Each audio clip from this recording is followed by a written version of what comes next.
दोस्तों स्वागत है आप सभी का बिहार समाचार में। दोस्तों चलिए बिहार के बड़ी खबरों के बारे में इस वीडियो में जानते हैं।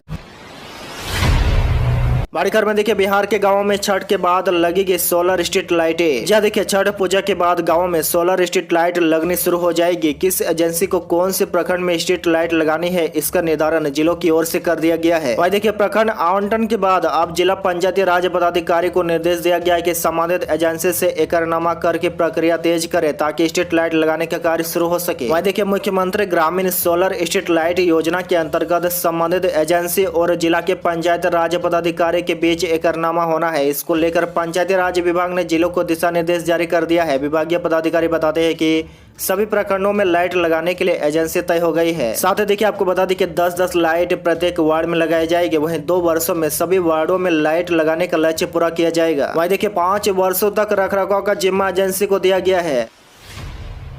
बड़ी खबर में देखिए, बिहार में गुलाबी ठंड की दस्तक, शाम होते ही गिरने लगा है तापमान। जी देखिए, बड़ी खबर, बिहार में मौसम ने अपना मिजाज अब बदलना शुरू कर दिया है। दिवाली संपन्न होते ही अब गुलाबी ठंड ने भी दस्तक दे दी है। वहीं छठ पर्व तक मौसम का मिजाज कैसा रहेगा, इसका जानकारी भी अब पूर्वानुमान के रूप में सामने आ गई है। वहीं देखिए, मानसून की विदाई पूरी तरह से हो गई है। वही बंगाल की खाड़ी में उठे तूफान का असर दिवाली के दिन में बिहार के कई हिस्सों में दिखा और तेज हवा व हल्की बारिश हुई, लेकिन अब लोग ठंड का स्वागत करने के लिए तैयार है। वहीं देखिए, मौसम ने अब तेजी से करवट लेने शुरू कर दी है। तापमान में गिरावट का दौर भी शुरू हो गया है। पटना समेत प्रदेश भर में पछुआ व उत्तर पछुआ का प्रभाव बनने लगा है। साथ ही देखिए, मौसम विभाग की ओर से यह पूर्वानुमान जारी किया गया है कि अब छठ पर्व के दौरान हल्की ठंड का एहसास किया जा सकेगा। बता दें कि मौसम के मिजाज अब बदला तो लोग पतले चादर व कंबल निकालना शुरू कर दिए हैं। वहीं देखिए, दिन में धूप के कारण ठंड का एहसास नहीं होता है, लेकिन देर शाम से तापमान में गिरावट शुरू हो जाती है।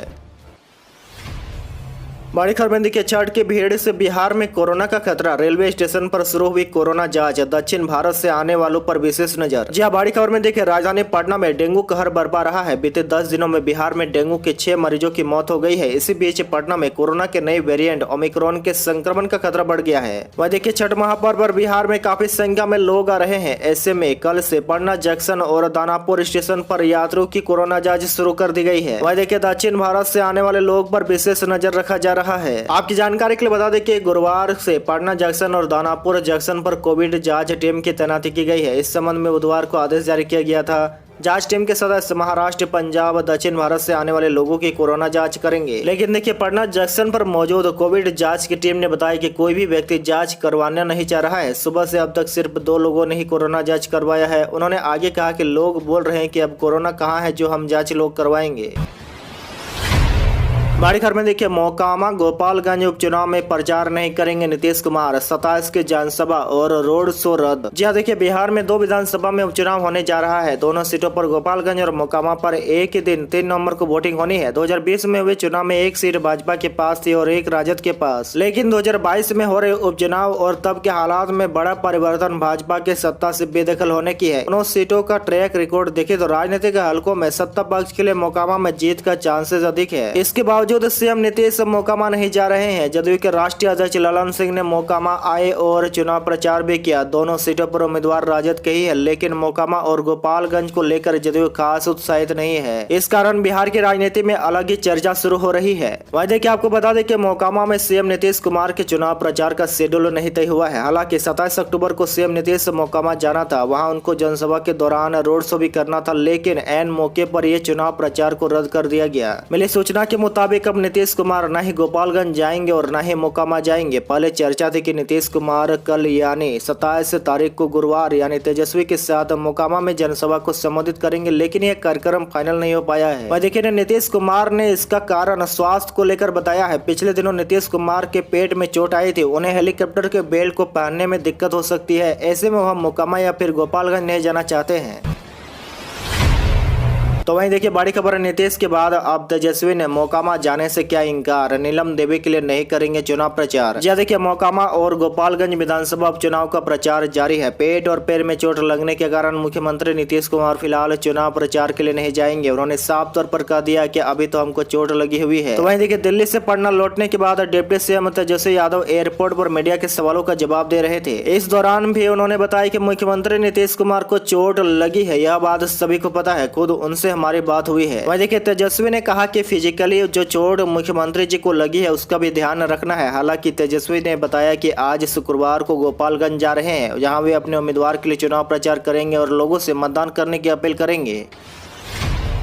बढ़कर में देखिए बिहार में आज से नहाय खाए के साथ शुरू होगा छठ महापर्व। पटना जिला प्रशासन ने पूरी की तैयारी। जहाँ देखिए लोक आस्था का महापर्व का नहाय खाए आज यानी 28 नवंबर को है। वहीं देखिए नहाय खाए के साथ ही 4 दिवसीय महापर्व छठ की शुरुआत हो रही है। 30 नवंबर को अस्ताचलगामी और 31 नवंबर को उदयगामी भगवान भास्कर को अर्घ्य दिया जाएगा। इसे लेकर पटना जिला प्रशासन ने तमाम तैयारियां पूरी कर ली है। वहीं आपको बता दें कि भगवान सूर्य को अर्घ्य देने के लिए श्रद्धालुओं की भारी भीड़ छठ घाटों पर उमड़ती है। छठ व्रतियों में ज्यादातर महिलाएं होती है। गंगा नदी में विभिन्न घाटों पर वे अपने परिवारों के सदस्यों के साथ अर्घ्य देने आती है।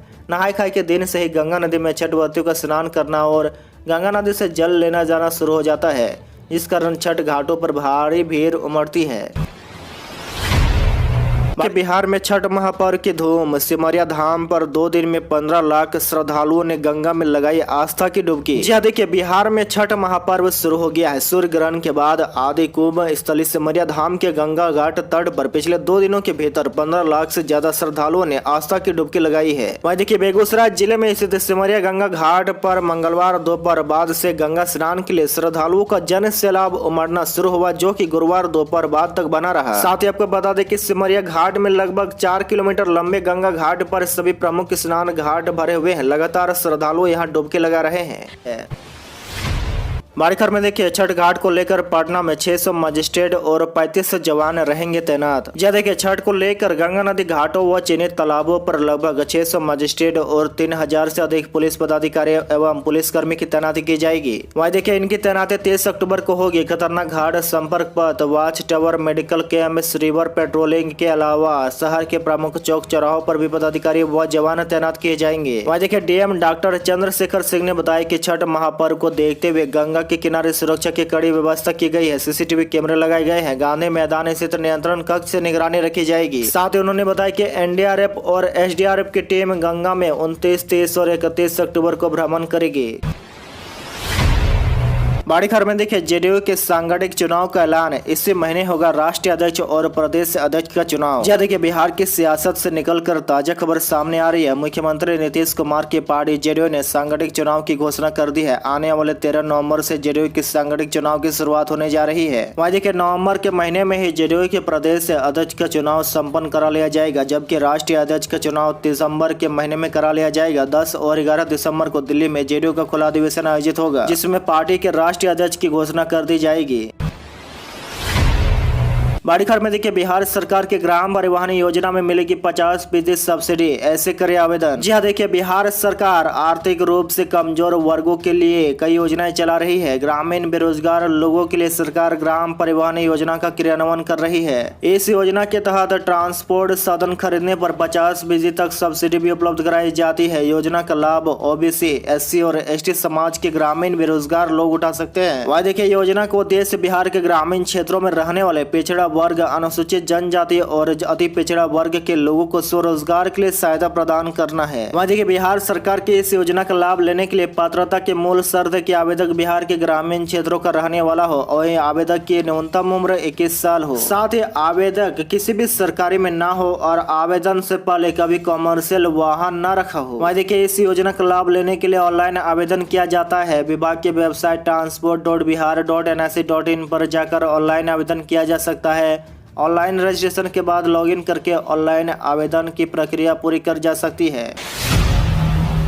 बड़ी खबर में देखिए बिहार के इस घाट में होगा गंगा आरती का आयोजन। लगभग 10,000 दीप से जगमग होगा अदरी नदी छठ घाट। जहाँ देखिए देव सूर्यकुंड तालाब व अदरी नदी छठ घाट पर आज यानी शुक्रवार को गंगा आरती आयोजन की जाएगी। 10,000 दीप से अदरी नदी छठ घाट जगमग होगा, जबकि देव सूर्यकुंड तालाब पर 5100 दीप जलाए जाएंगे, जिसकी तैयारी लगभग पूर्ण कर ली गई है। वहाँ देखिए अदरी नदी छठ घाट पर गंगा आरती का आयोजन मां गंगा आरती समिति परिवार द्वारा कराई जा रही है। वाराणसी से 11 विद्वान ब्राह्मणों को बुलाए गए हैं, जिनके द्वारा वैदिक मनोचरण के बीच गंगा आरती की जाएगी। बताते चलेगी 2019 से अदरी नदी छठ घाट पर गंगा आरती की जा रही है। वहीं कोरोना के कारण 2 साल गंगा आरती नहीं की गई थी।